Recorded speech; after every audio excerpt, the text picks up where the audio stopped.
Good morning. Thank you for joining me today.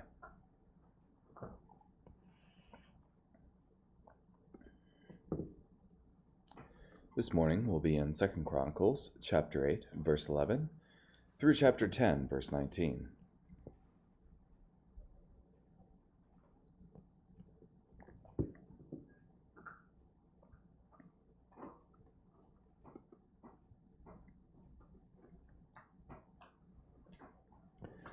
Solomon moved Pharaoh's daughter up from the city of David to the palace he had built for her, for he had said, "My wife must not live in the palace of King David of Israel, for the places where the ark of the Lord has entered are holy." Then Solomon offered burnt sacrifices to the Lord on the altar of the Lord, which he had built in front of the temple's porch.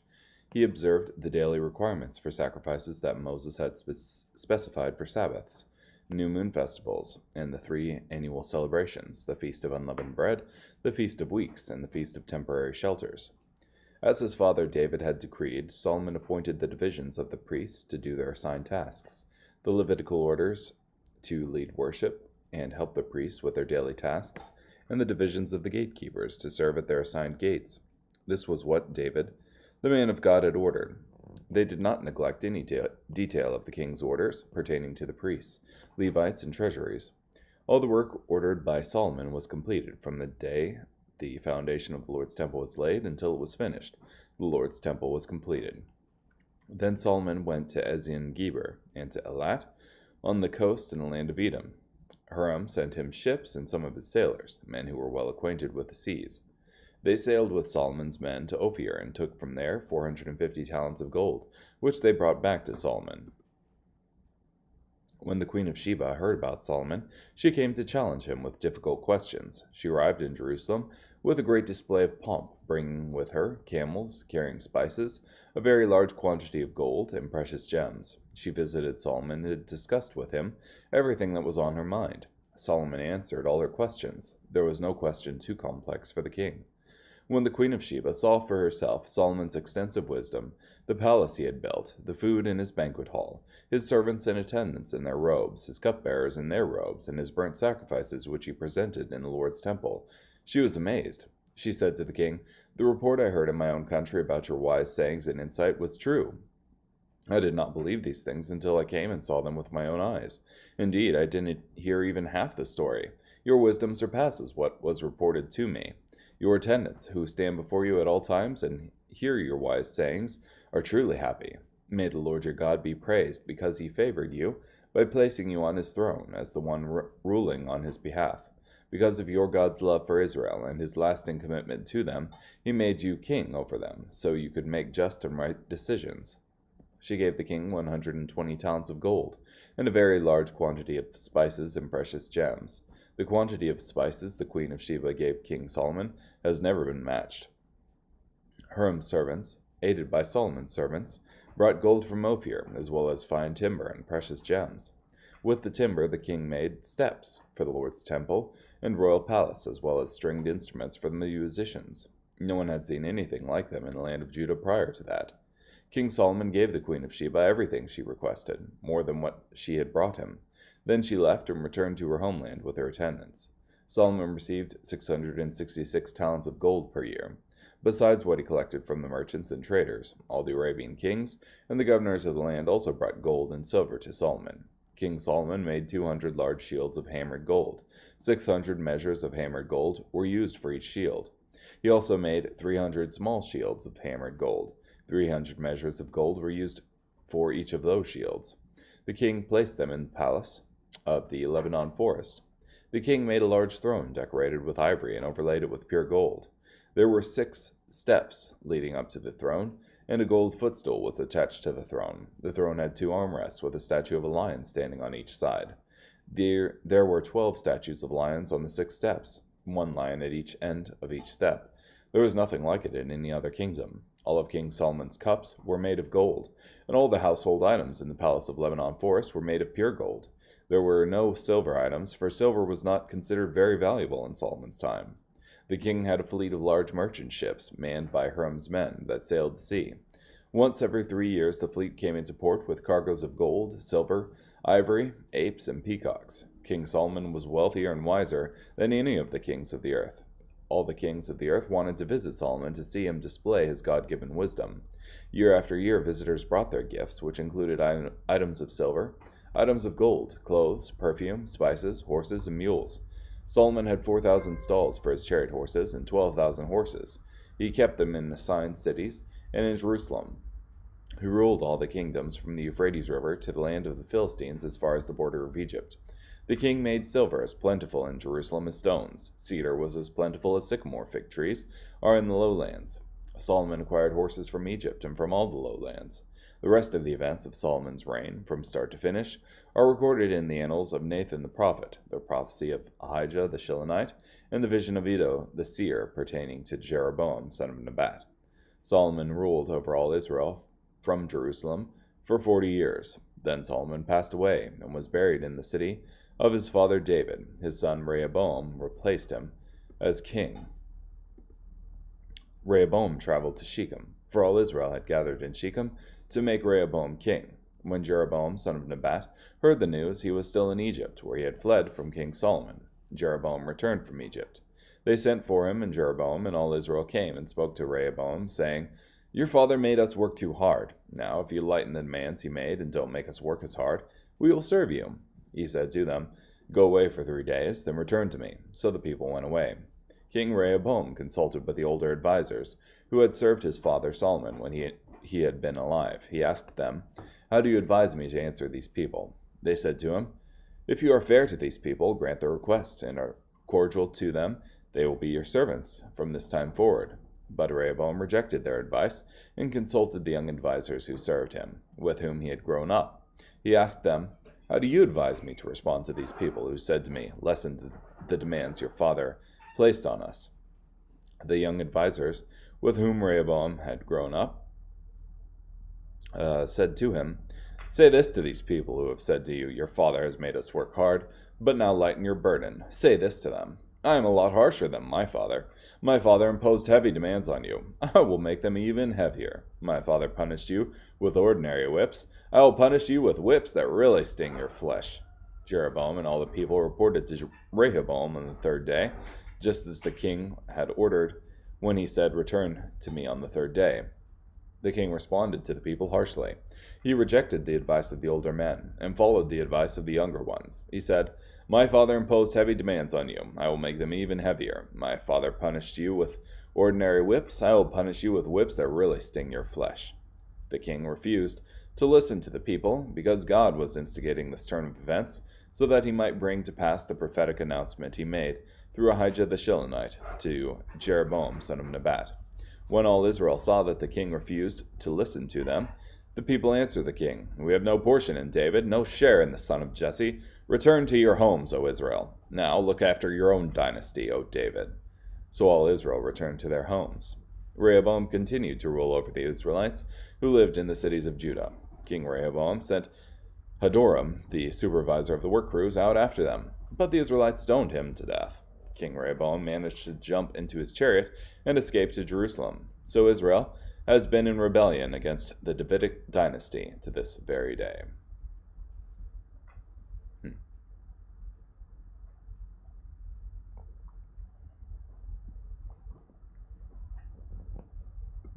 So, you have a lot kind of glossed over that's not mentioned in Chronicles when reading.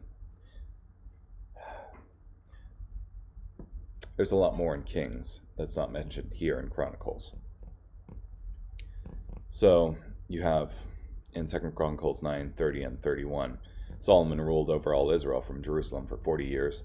Then Solomon passed away and was buried in the city of his father David. His son Rehoboam replaced him as king.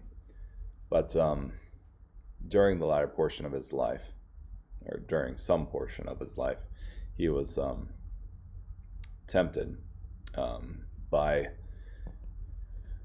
the ridiculous number of wives that he had, like, I can't remember what it was, 600 wives and 400 concubines, something like that.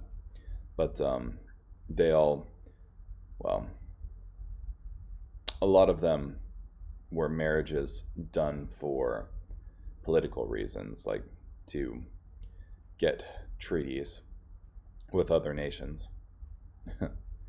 It's surprising to me that there's that many nations surrounding Solomon. Regardless, these wives of his worshipped foreign gods, and as such, he built altars to these foreign gods within Israel, and some were to some of the more detestable gods that participated in human sacrifice. As such, there was a prophecy that came to Solomon via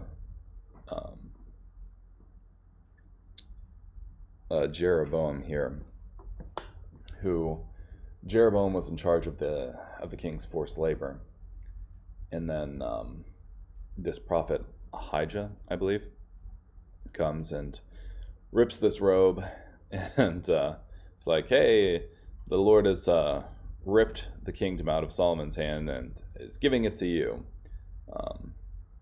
But there's like one piece or a couple pieces that that Solomon gets, and to that end, Solomon tries to kill Jeroboam, so he flees to Egypt, and that's why he was there at the start of 2 Chronicles chapter 10, verse 2.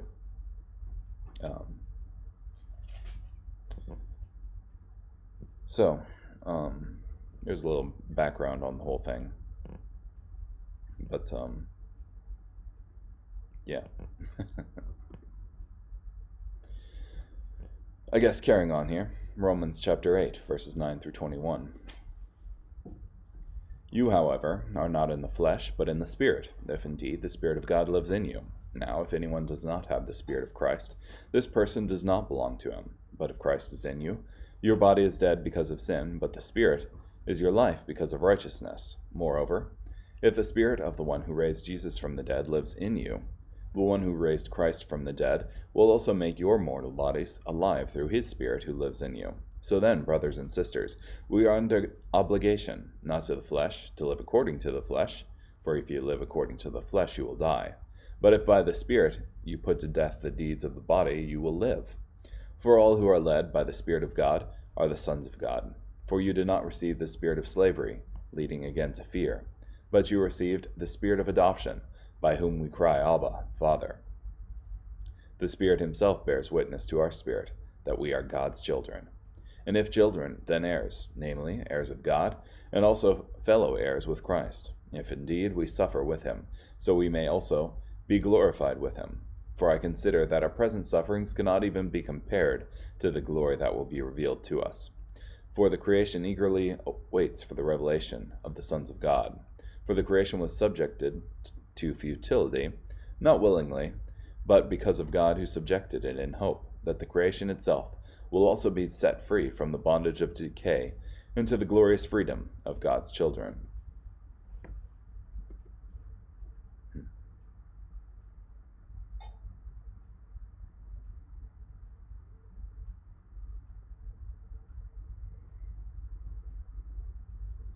I think this is a important aspect of the Christian walk, that daily we put to death the deeds of the flesh, and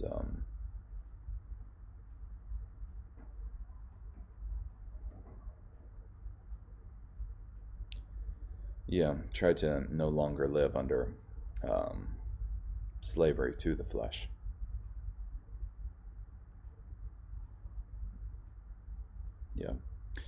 It was kind of a recurring theme in C.S. Lewis's Mere Christianity, that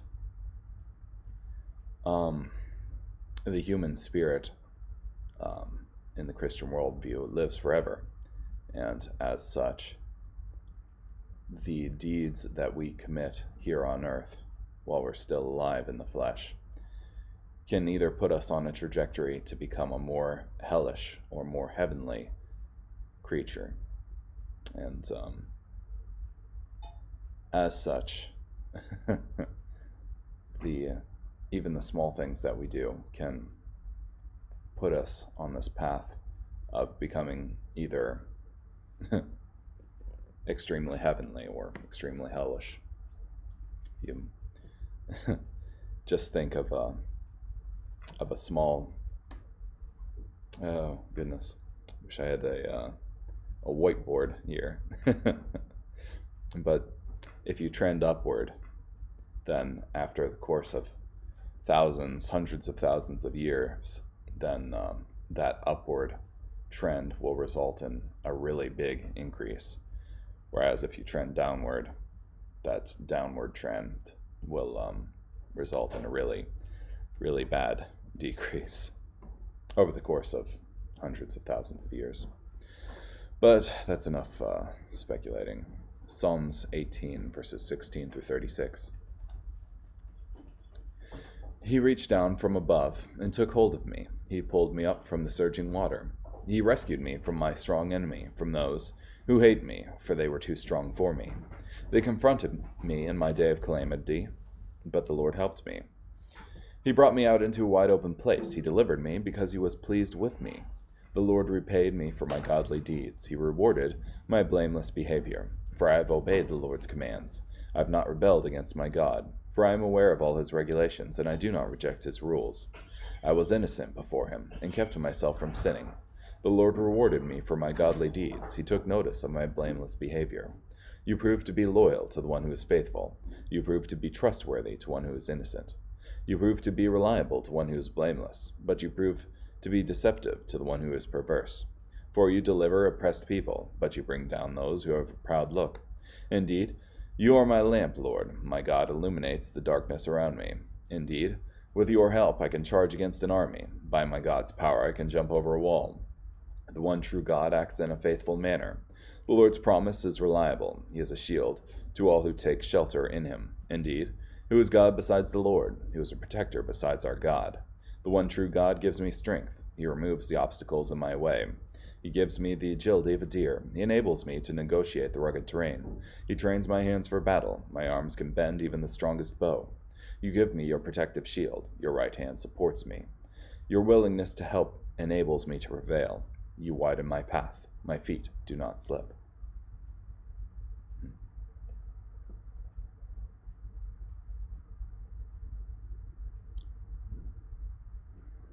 Depending on the Lord.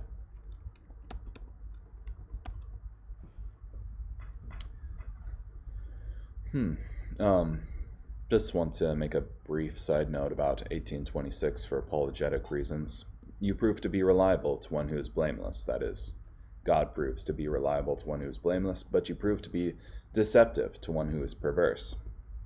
What then? Is God deceptive?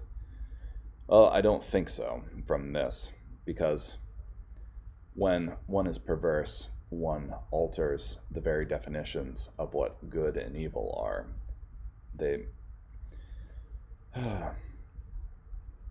Claiming good things are evil and evil things are good. And in that way, for somebody who has a skewed worldview, they would see God, who is the embodiment of all that is good, as deceptive. So, and finally, Proverbs chapter 19, verse 26. The one who robs his father and chases away his mother is a son who brings shame and disgrace.